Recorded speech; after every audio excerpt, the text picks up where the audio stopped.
বর্তমান সময়ের সবচেয়ে আলোচিত বিষয় হচ্ছে সার্বজনীন পেনশন স্কিম। এই বিষয়টি নিয়ে কেউ বলছে সরকারি চাকরিজীবীরা এখন আর পেনশন পাবে না, আবার কেউ বলছে পাবে। কেউ বলছে পুরাতন চাকরিজীবীরা পেনশন পাবে, নতুনরা পাবে না। একজন চাকরিজীবী হিসেবে এই বিষয়টি সম্পর্কে স্পষ্ট ধারণা থাকা জরুরি। শুধু চাকরিজীবীরাই নয়, বরং যারা সরকারি চাকরির জন্য পড়াশোনা করছেন তাদেরকেও বিষয়টি জানতে হবে। এছাড়াও একজন সচেতন অভিভাবক হিসেবেও বিষয়টি আপনার জানা থাকা জরুরি। তো চলুন তাহলে আজকের ভিডিওতে এই বিষয়টি সম্পর্কে স্পষ্ট ধারণা নেই। তার আগে ছোট্ট একটি রিকোয়েস্ট, যদি ইউটিউব থেকে ভিডিওটি দেখে থাকেন তবে চ্যানেলটি সাবস্ক্রাইব করে রাখবেন। যদি ফেসবুক পেজ থেকে দেখে থাকেন তাহলে ওপরে ফলো বাটনটিতে টাচ করে রাখবেন। তো আশা করি কাজটি আপনারা সেরে ফেলেছেন। প্রশ্ন হলো, কারা পেনশন সুবিধা পাবে এবং কারা পাবে না। দেখুন, সরকারি চাকরি মানেই সবাই জানে সোনার হরিণ। কেন? কারণ আপনার অবর্তমানে আপনার পরিবারের নিরাপত্তা নিশ্চিত হয় পেনশনের মাধ্যমে। তো সেই পেনশন যদি না পান তাহলে তো বুঝে শুনে পদক্ষেপ নিতে হবে। তো প্রথমেই আমরা জানবো কারা পেনশন সুবিধা পাবে না, এরপর আমরা জানবো কারা পেনশন সুবিধা পাবে। তো প্রথমে আমরা জানবো কারা পেনশন সুবিধা পাবে না। 13 মার্চ 2024 সালে প্রকাশিত অর্থ মন্ত্রণালয়ের এক প্রজ্ঞাপনে বলা হয়েছে, স্বশাসিত, স্বায়ত্তশাসিত, রাষ্ট্রায়ত্ত, সংবিধিবদ্ধ বা সমজাতীয় সংস্থাতে যারা চাকরি করবেন তারা যে নামে পরিচিতি পাক, কর্মকর্তা বা কর্মচারী, তারা পেনশন সুবিধা পাবে না। তারা আওতাভুক্ত হবেন সার্বজনীন পেনশন স্কিমের অধীনে। প্রশ্ন হচ্ছে, নতুন বা পুরাতন সকলেই কি পেনশন থেকে বাদ পড়বেন? উত্তর হচ্ছে না। 1 জুলাই 2024 আগে থেকে যারা চাকরি করছেন তারা পেনশন পাবে না। আপনি সরকারি যে চাকরি করেন না কেন, 1 জুলাই 2024 সালের আগে যারা চাকরিতে যোগদান করেছেন তারা সকলেই পূর্বের মতো পেনশন পাবেন। কিন্তু 1 জুলাই 2024 সালের পর থেকে যারা চাকরি পাবেন তারা পেনশন পাবেন না। তারা চলে আসবেন সর্বজনীন পেনশন স্কিমের আওতায়। আশা করি একটা বিষয় অন্তত ক্লিয়ার হলো। যারা ঢালাওভাবে বলেছিলেন যে এখন আর সরকারি চাকরিজীবীরা পূর্বের মতো পেনশন পাবেন না, এই কথাটি ভুল। 1 জুলাই 2024 সালের আগে যারা চাকরিতে যোগদান করেছেন, 1 বছর, 2 বছর, 5 বছর, 10 বছর চাকরি করে আসছেন, সকলেই পূর্বের মতো পেনশন পাবেন। তবে আগামী 1 জুলাই 2024 সালের পর থেকে যারা চাকরিতে যোগদান করবেন তারা পেনশন সুবিধা পাবে না, তারা চলে আসবেন সর্বজনীন পেনশন স্কিমের আওতায়। তো এখনো কিন্তু মেইন জিনিসটা বাকি রয়েছে, তা হচ্ছে সবাই কি পেনশন সুবিধা পাবে না? এই বিষয়টি জানতে হলে পুরো ভিডিওটি আপনাকে দেখতে হবে। এখন কথা হচ্ছে, এই স্বশাসিত, স্বায়ত্তশাসিত, রাষ্ট্রায়ত্ত, সংবিধিবদ্ধ বা সমজাতীয় সংস্থা এগুলো কোনগুলো যেখানে আপনি চাকরি পাইলে পেনশন সুবিধা পাবেন না? চলুন জেনে নেই। সম্প্রতি পাশ হওয়া বিলে মোট 61টি প্রতিষ্ঠানের তালিকা দেওয়া হয়েছে যারা স্বশাসিত প্রতিষ্ঠান। প্রশ্ন হলো, স্বশাসিত প্রতিষ্ঠান আবার কি জিনিস? স্বশাসিত প্রতিষ্ঠান হলো ওই সকল প্রতিষ্ঠান যেগুলো সরকারি অর্থায়নে পরিচালিত হয় তাদের নিজেদের প্রতিষ্ঠানের জন্য। তাদের নিজেদের আইন তৈরি করার অধিকার আছে এবং নিজেদের মতো করে নিজেদের প্রতিষ্ঠান পরিচালনা করতে পারে, যে পরিচালনার ভিতর সরকার বা অন্য কোনো প্রতিষ্ঠান হস্তক্ষেপ করতে পারে না, যেমন বাংলাদেশের সরকারি বিশ্ববিদ্যালয়গুলো। এছাড়াও স্বশাসিত প্রতিষ্ঠানগুলোর মধ্যে উল্লেখযোগ্য হলো রাজধানী উন্নয়ন কর্তৃপক্ষ, Bangladesh petroleum corporation, petro Bangla, Bangladesh shipping corporation, trading corporation of Bangladesh, Bangladesh সড়ক পরিবহন কর্পোরেশন, বাংলাদেশ অভ্যন্তরীণ নৌ পরিবহন কর্পোরেশন, বাংলাদেশ অভ্যন্তরীণ নৌ পরিবহন কর্তৃপক্ষ, ঢাকা ওয়াসা, চট্টগ্রাম ওয়াসা, বাংলাদেশ বিদ্যুৎ উন্নয়ন বোর্ড, বাংলাদেশ টেলিযোগাযোগ নিয়ন্ত্রণ কমিশন ইত্যাদি। এই সকল প্রতিষ্ঠানে 1 জুলাই 2024 সালের পর থেকে যদি যোগদান করেন তাহলে পূর্বের ন্যায় পেনশন সুবিধা পাবেন না, পাবেন সর্বজনীন পেনশন। এবার আসি স্বায়ত্তশাসিত প্রতিষ্ঠান। স্বায়ত্তশাসিত প্রতিষ্ঠান আবার কি এবং কোনগুলো যারা পেনশন সুবিধা পাবে না? তো স্বায়ত্তশাসিত প্রতিষ্ঠান এবং স্বশাসিত প্রতিষ্ঠান প্রায় একই জিনিস। তারপরেও বলছি, যে সকল প্রতিষ্ঠান পরিচালনা নিয়ন্ত্রণের জন্য নিজস্ব রুলস ও রেগুলেশন রয়েছে এবং এগুলোতে সরকার সরাসরি হস্তক্ষেপ করতে পারে না, সেগুলো হলো স্বায়ত্তশাসিত প্রতিষ্ঠান। অর্থাৎ স্বশাসিত এবং স্বায়ত্তশাসিত প্রতিষ্ঠান প্রায় একই। স্বায়ত্তশাসিত প্রতিষ্ঠান বাজেটিং এর জন্য সরকারের উপর নির্ভরশীল হতেও পারে, নাও হতে পারে। কিছু কিছু স্বায়ত্তশাসিত প্রতিষ্ঠান শর্ত পূরণ সাপেক্ষে কিছু পদে পেনশন সুবিধা চালু করেছে। তবে স্বায়ত্তশাসিত প্রতিষ্ঠানগুলোতে মাসিক পেনশন চালু না থাকলেও আনুতোষিক সুবিধা চালু রয়েছে। আরও একটি গুরুত্বপূর্ণ তথ্য জেনে রাখুন, সেটি হলো স্বায়ত্তশাসিত প্রতিষ্ঠানগুলো গণপ্রজাতন্ত্রী বাংলাদেশ সরকার লেখাটি ব্যবহার করতে পারে না।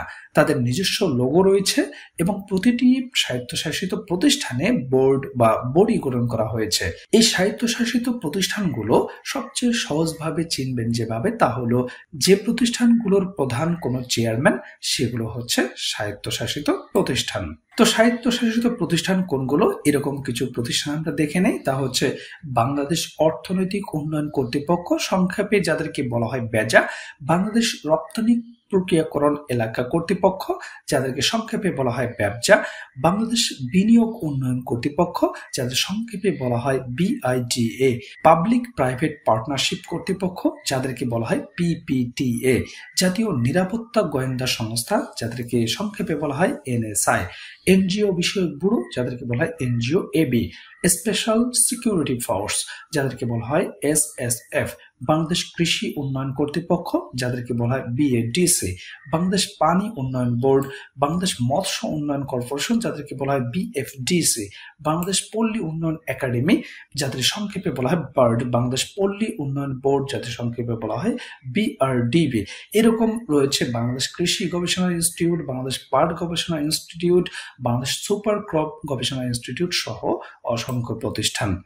এছাড়াও ইউনিয়ন পরিষদের চাকরি, উপজেলা পরিষদের চাকরি, পৌরসভার চাকরি, সিটি কর্পোরেশনের চাকরি, জেলা পরিষদের চাকরি, এই সকল চাকরিজীবীরা পেনশন পাবেন না। তাহলে খুব ভালো করে মনে রাখবেন, যারা এই ভিডিওটি দেখছেন, আপনি যদি চাকরি প্রার্থী হয়ে থাকেন কিংবা অভিভাবক হয়ে থাকেন কিংবা চাকরিজীবী হয়ে থাকেন, এই বিষয়গুলো সম্পর্কে স্পষ্ট ধারণা থাকতে হবে। যেহেতু পেনশন এখন দুই সিস্টেমে হবে, একটা পূর্বের ন্যায়, আরেকটি হচ্ছে নতুন সিস্টেম, যেটাকে বলা হচ্ছে সর্বজনীন পেনশন স্কিম। তাহলে এই বিষয়টি ভালো করে মনে রাখবেন যে ইউনিয়ন পরিষদের চাকরি, উপজেলা পরিষদের চাকরি, পৌরসভার চাকরি, সিটি কর্পোরেশনের চাকরি, জেলা পরিষদের চাকরি, এই সকল চাকরিজীবীরা পেনশন পাবেন না। এবার আসি সংবিধিবদ্ধ প্রতিষ্ঠান। এই সমস্ত প্রতিষ্ঠানগুলোতে যারা চাকরি করবেন তারা পেনশন সুবিধা পাবেন না। তো প্রথমেই জেনে নিই যে সংবিধিবদ্ধ প্রতিষ্ঠান কি। যে প্রতিষ্ঠানগুলোর দায়িত্ব ও কর্তব্য এবং তাদের মেয়াদকাল সংসদীয় আইন দ্বারা সংরক্ষিত বা সংবিধান দ্বারা রক্ষিত, সেই সকল প্রতিষ্ঠানগুলো হচ্ছে সংবিধিবদ্ধ প্রতিষ্ঠান। যেমন বাংলাদেশ নির্বাচন কমিশন, এছাড়াও রয়েছে দুর্নীতি দমন কমিশন, যেটি 2004 সালের সংসদীয় আইন দ্বারা প্রতিষ্ঠিত হয়েছে। এছাড়া রয়েছে Bangladesh telecommunication regulatory commission, Bangladesh সরকারি কমিশন, জাতীয় মানবাধিকার কমিশন সহ যত কমিশন আছে, মোটামুটি প্রায় সকল প্রতিষ্ঠান সংবিধিবদ্ধ প্রতিষ্ঠান, অর্থাৎ এগুলো সংসদীয় আইন দ্বারা প্রতিষ্ঠিত হয়েছে। সেই সাথে যত কর্পোরেশন আছে, যেমন সিটি কর্পোরেশন, জীবন বীমা কর্পোরেশন ইত্যাদি, এই সকল প্রতিষ্ঠানের চাকরিজীবীরা পেনশন সুবিধা পাবেন না। এবার আসি রাষ্ট্রায়ত্ত প্রতিষ্ঠান। রাষ্ট্রায়ত্ত প্রতিষ্ঠান এগুলো কারা? দেখুন, রাষ্ট্রায়ত্ত প্রতিষ্ঠান এদেরকে কে না চেনে। বাংলাদেশের প্রেক্ষাপটে BCS এর পরে সবচেয়ে জনপ্রিয় চাকরি হচ্ছে ব্যাংকের চাকরি, যার মধ্যে রাষ্ট্রায়ত্ত যে 6টি ব্যাংক রয়েছে, যেমন সোনালী ব্যাংক, রূপালী ব্যাংক, জনতা ব্যাংক, অগ্রণী bank, basic bank, Bangladesh development bank, এগুলো হচ্ছে রাষ্ট্রায়ত্ত, যারা পেনশন সুবিধা পাবেন না। কাজে বুঝতেই পারছেন কি একটা অবস্থা হতে যাচ্ছে। মজার ব্যাপার হচ্ছে, প্রথম আলোর রিপোর্ট বলছে এই 4 ক্যাটাগরিতে, অর্থাৎ স্বশাসিত প্রতিষ্ঠানে যারা চাকরি করছেন, স্বায়ত্তশাসিত প্রতিষ্ঠান, রাষ্ট্রায়ত্ত প্রতিষ্ঠান এবং সংবিধিবদ্ধ প্রতিষ্ঠান, এই 4টি ক্যাটাগরিতে প্রায় 400-র মতো প্রতিষ্ঠান রয়েছে, যেখানে প্রায় 4 লক্ষাধিক মানুষ কর্মরত রয়েছেন এবং পরবর্তীতে এগুলো রিটায়ার্ড করবে, এখানে নতুন করে যোগদান করবে, অর্থাৎ 4 লক্ষাধিক মানুষ সবসময় এই 4টি প্রতিষ্ঠানে কর্মরত থাকবেন। 1 জুলাই 2024 সালের পর এই সকল পদে চাকরি পেলে পূর্বের মতো আপনি পেনশন সুবিধা পাবেন না। তাহলে এই সকল চাকরিতে ঢোকার আগে অবশ্যই বিষয়টি মাথায় রাখবেন। এই 400 প্রতিষ্ঠানের কর্মকর্তা এবং কর্মচারীরা সর্বজনীন পেনশন স্কিমের অন্তর্ভুক্ত হবেন। পূর্বের মতো তারা পেনশন সুবিধা পাবেন না। পূর্বে প্রবাসী, প্রগতি, সুরক্ষা এবং সমতা এই ক্যাটাগরিতে বিভিন্ন পেশার মানুষ সর্বজনীন পেনশনের আওতায় আনার বিধান চালু করা হয়েছে। তাদের সাথে এই 4টি ক্যাটাগরিতে যারা চাকরি করছেন, অর্থাৎ স্বশাসিত, স্বায়ত্তশাসিত, রাষ্ট্রায়ত্ত, সংবিধিবদ্ধ প্রতিষ্ঠান, যে 400টি প্রতিষ্ঠান রয়েছে তাদেরকে আনা হবে প্রত্যয় নামক সর্বজনীন পেনশন স্কিমের আওতায়। তো আশা করি আপনারা বুঝতে পেরেছেন যে কারা পেনশন সুবিধা পাবেন না পূর্বের ন্যায়। এই 4টা ক্যাটাগরিতে প্রায় 400-র মতো প্রতিষ্ঠান রয়েছে, যেখানে 4 লক্ষাধিক এমপ্লয়ি কাজ করছেন, তারা পেনশন সুবিধা পাবেন না পূর্বের ন্যায়। এবার আসি কারা পেনশন সুবিধা পাবেন। এটি হচ্ছে আপনাদের আকাঙ্ক্ষিত প্রশ্ন, তাহলে কারা পেনশন সুবিধা পাবেন? তো পেনশন সুবিধা তারা পাবেন যাদের বেতনটা, প্রথম কথা হচ্ছে, বাজেট থেকে হয়। আপাতত আপনাদেরকে বলে রাখি যে যাদের বেতনটা বাজেট থেকে হয়। 2 নাম্বার হচ্ছে সরাসরি রাজস্ব খাতে যারা চাকরি করেন বা নিয়োগ পাবেন তারা পেনশন সুবিধা পাবেন। বিভিন্ন মন্ত্রণালয়ের অধীনে যারা চাকরি করেন বা চাকরি পাবেন তারা পেনশন সুবিধা পাবেন, যেমন রাষ্ট্রপতির কার্যালয়, প্রধানমন্ত্রীর কার্যালয়, প্রাথমিক ও গণশিক্ষা মন্ত্রণালয়, কৃষি মন্ত্রণালয়, বাণিজ্য মন্ত্রণালয়, স্বাস্থ্য মন্ত্রণালয়, প্রতিরক্ষা মন্ত্রণালয়, খাদ্য মন্ত্রণালয়, ডাক ও টেলিযোগাযোগ মন্ত্রণালয় ইত্যাদি যেসব মন্ত্রণালয় রয়েছে, এই সমস্ত মন্ত্রণালয়ের অধীনে যদি আপনি চাকরি পান 1 জুলাই 2024 সালের পরেও কোনো সমস্যা নেই, আপনি পেনশনের আওতায় থাকবেন। এবং যারা চাকরি করছেন তারাও পূর্বের ন্যায় পেনশন পাবেন। এছাড়াও বিভিন্ন অধিদপ্তর এবং পরিদপ্তরের অধীনে যারা চাকরি করেন বা সামনে যারা চাকরি পাবেন তারা সকলেই পূর্বের ন্যায় পেনশন পাবেন। যাদের বেতন উপজেলা সিজিএ অফিসের মাধ্যমে হয়ে থাকে, এই বিষয়টির মাধ্যমে আপনারা ক্লিয়ার হয়ে যাবেন।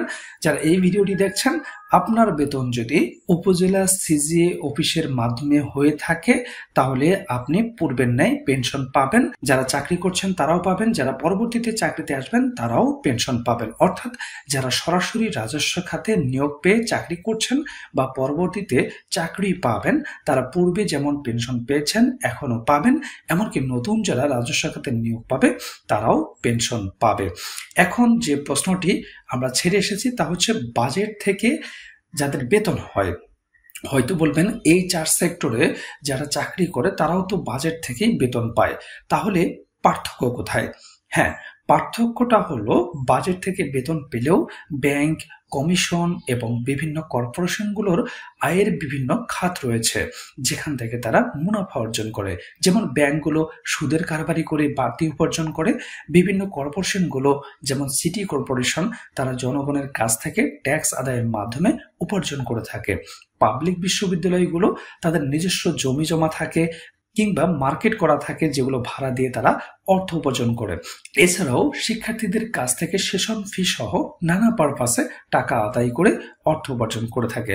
কিন্তু যদি আপনি মন্ত্রণালয়ের ক্ষেত্রে দেখেন, মন্ত্রণালয়ের অধীনে যারা চাকরি করেন তাদের কিন্তু সেই সুযোগ নেই। যেমন প্রাইমারিতে যারা চাকরি করেন তাদের আলাদা আয়ের উৎস নেই, তারা রাজস্ব খাত থেকে যা বেতন পায় সেটাই। অনেকেই হয়তো বলবেন যে অনেক শিক্ষক তো প্রাইভেট কোচিং করে অর্থ উপার্জন করে, তবে সেই বিষয়টি হচ্ছে ভিন্ন একটা বিষয়। আবার মন্ত্রণালয়ে যারা চাকরি করেন তাদের অবস্থাও সেম, তাদের আলাদা কিন্তু আয়ের উৎস নেই। অনেকেই ভাবছেন আমি কিছুই জানি না। জি, আপনি যা ভাবছেন আমি তা জানি। মন্ত্রণালয়ে বেশ কিছু চাকরিতে অনৈতিক অর্থ উপার্জনের সুযোগ রয়েছে, যাকে খাঁটি বাংলায় বলা হয় ঘুষ। কিন্তু সেটা তো আর বৈধ আয়ের উৎস নয়, যার কারণে তারাও পেনশন সুবিধা পাবেন।